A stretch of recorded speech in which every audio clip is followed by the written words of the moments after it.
Hello, j'espère que vous allez bien. Aujourd'hui, je vous retrouve dans une nouvelle vidéo dans laquelle on va parler tarification et taux horaire.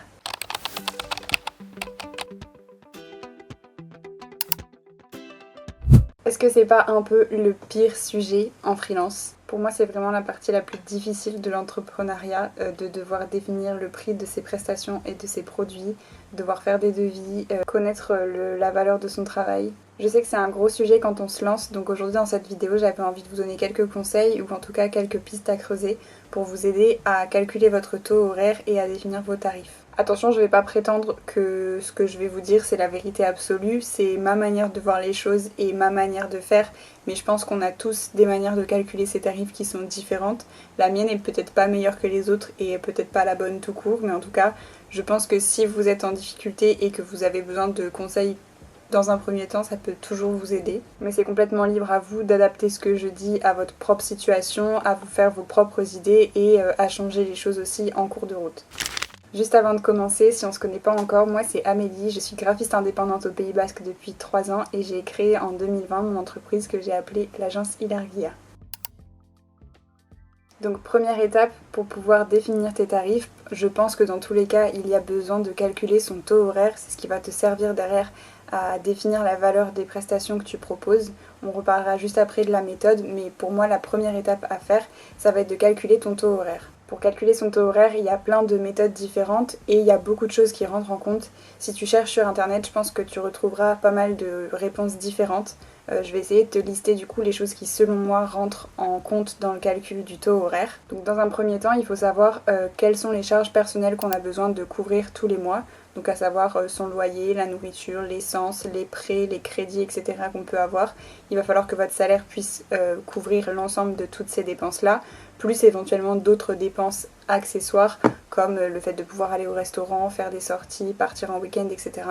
Donc calculez en fait de combien vous avez besoin en net pour vivre sur un mois. Ensuite, de la même manière, il va y avoir les charges professionnelles, donc tout ce qui peut être les dépenses courantes de votre entreprise, qu'il s'agisse d'outils, d'abonnements, de location de matériel, de location d'espace, etc.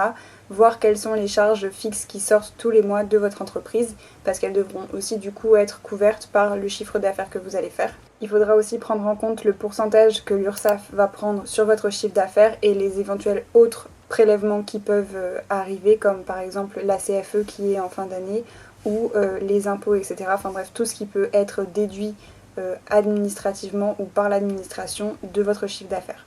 En plus de tout ça, je pense que c'est important de prévoir un petit matelas supplémentaire pour les éventuels frais qui peuvent arriver sans qu'on les ait prévus. Pour tout ce qui est vacances, retraite, etc. Il faut se prévoir plus que son salaire à garder sur son compte. C'est en tout cas moi ce que je pense qu'il faut faire.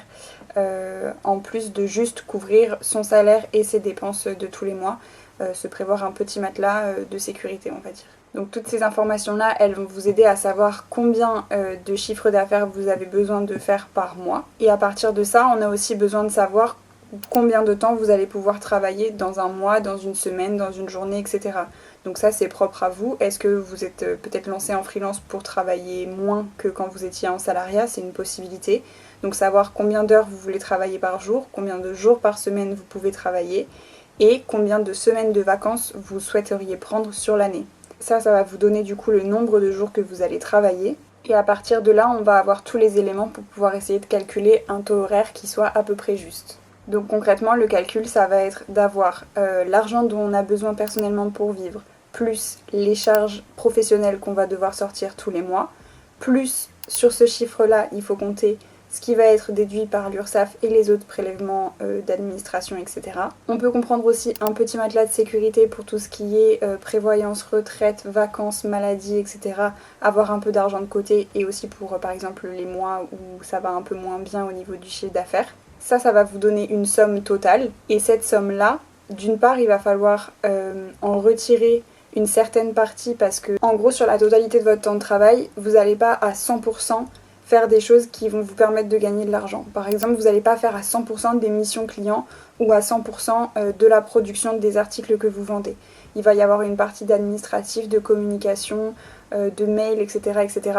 Et en soi, il faut quand même que vous soyez payé pour tout le moment où vous faites ça. Donc c'est à vous d'établir quel pourcentage vous pensez que vous passez sur les missions clients ou la production de vos produits et quelle partie vous pensez que vous passez sur le reste. Ça peut par exemple être 70% de missions clients, 30% d'autres ou 60-40. Mais en tout cas, il est quasi impossible que ce soit 90% du temps des missions clients et 10% du temps que de l'administratif, etc. Ou alors c'est que je m'organise très mal parce que moi j'en suis vraiment très très loin. Donc il faut que vous estimiez sur le chiffre d'affaires total dont vous avez estimé avoir besoin. Il faut que vous calculiez quelle partie est passée en mission client et quelle partie est passée sur autre chose. Donc imaginons que vous estimiez que 60% de votre temps de travail est de la mission client.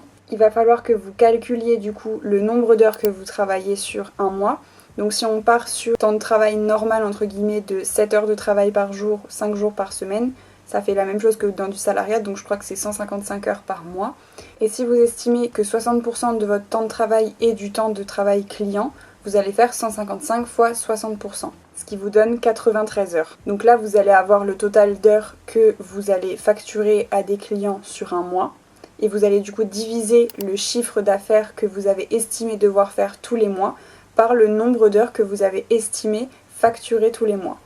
Donc si on prend un exemple, si vous estimez que le chiffre d'affaires total que vous avez besoin de faire tous les mois qui couvre vos dépenses personnelles, vos charges personnelles, vos charges professionnelles, l'URSSAF et les autres prélèvements et un matelas de sécurité, si vous estimez que tout ça c'est 4 000 € de chiffre d'affaires, que vous décidez que vous travaillez 5 jours par semaine, 7 heures par jour, tout le mois, ça fait donc 155 heures, mais que sur ces 155 heures, seulement 60% sont de la mission client et que du coup vous facturez 93 heures de travail, on a 4 000 € de chiffre d'affaires divisé par 93 heures et ça nous donne un taux horaire de 43 € de l'heure. J'ai fait avec des chiffres qui sont complètement au hasard, mais c'est juste pour vous expliquer un petit peu le calcul.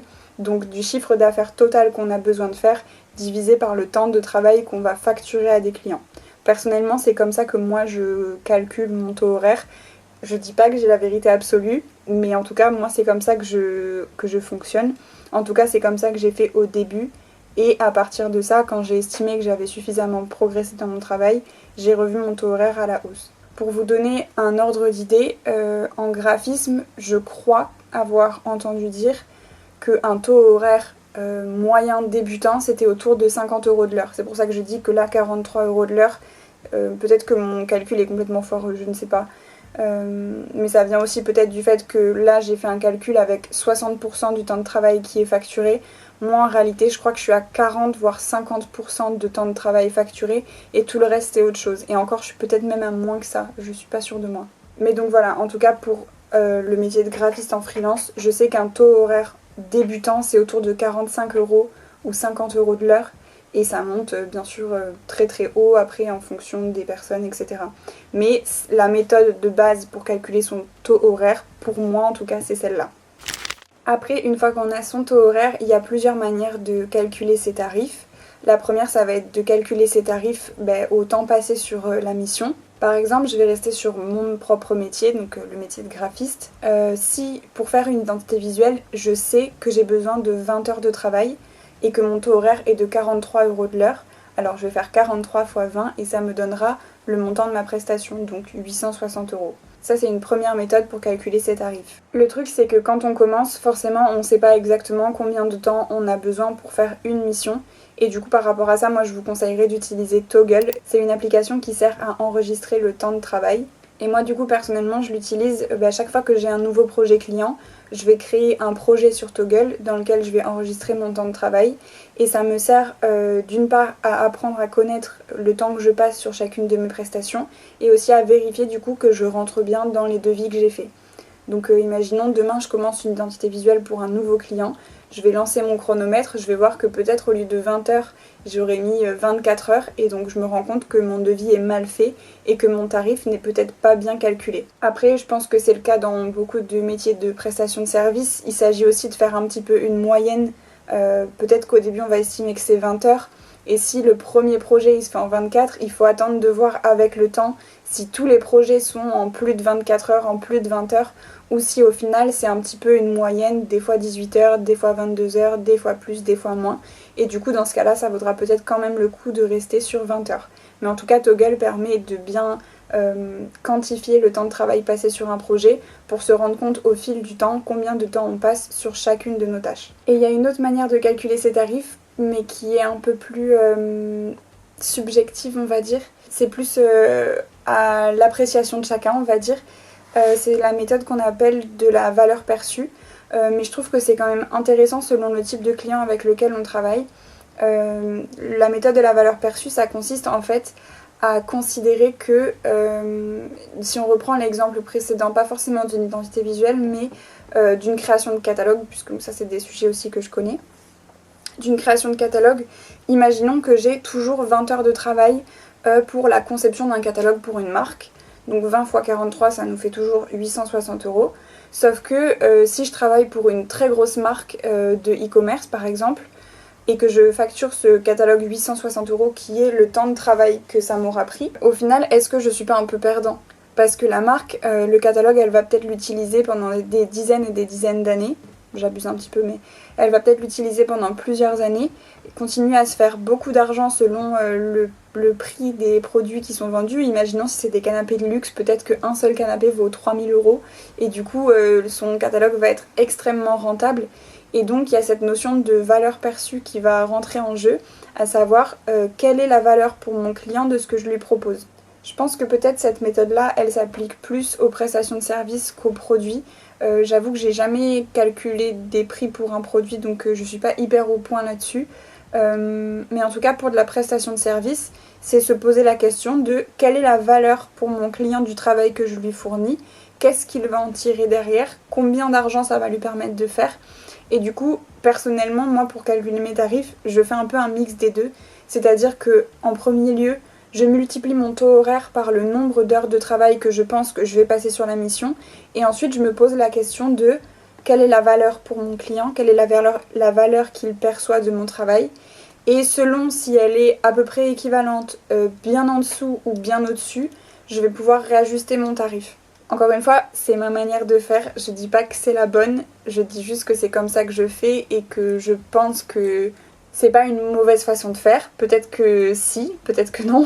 Je pense que quand on commence, le plus simple et le plus sûr entre guillemets, ça va être de se baser sur le temps passé, de multiplier son taux horaire par le temps passé sur un projet.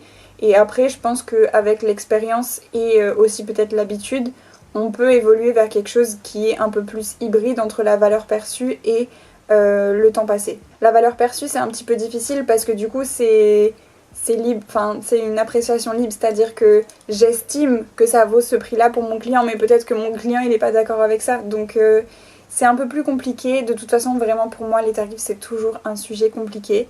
Ça fait 3 ans que je dois faire des devis et 3 ans que je passe toujours des mauvais moments au moment de faire des devis.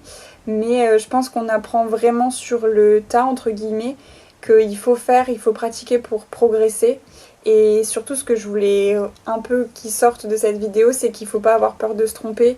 C'est pas dramatique et ça permet d'apprendre en fait, de faire des erreurs. Moi, bien sûr qu'au début, j'ai fait des devis tout pourris où j'ai pas gagné d'argent, j'en ai même perdu beaucoup sur des prestations. Mais ça fait partie du jeu et maintenant, je fais moins d'erreurs ou je fais des erreurs différentes. Mais je pense qu'il faut, enfin, on est obligé de passer par là, de se tromper pour mieux réussir à calculer ses tarifs derrière. Voilà, c'est tout ce que j'avais à vous dire au sujet du taux horaire et de la tarification. J'espère que cette vidéo sera claire et qu'elle pourra vous aider parce que c'est vraiment un sujet qui est difficile et aussi un peu difficile à aborder. C'est un peu un tabou, le sujet des tarifs en freelance. Donc voilà, j'espère que ça vous aidera. Si vous avez des questions à me poser, n'hésitez pas à me les écrire en commentaire ou à m'envoyer un message privé sur Instagram ou où vous voulez, je vous répondrai avec plaisir. J'espère que la vidéo vous aura aidé et qu'elle vous aura plu. Je vous remercie de l'avoir regardé jusqu'au bout. Pensez à vous abonner pour ne pas louper les prochaines vidéos. Moi je vous souhaite une très bonne journée et je vous dis à très vite. Ciao!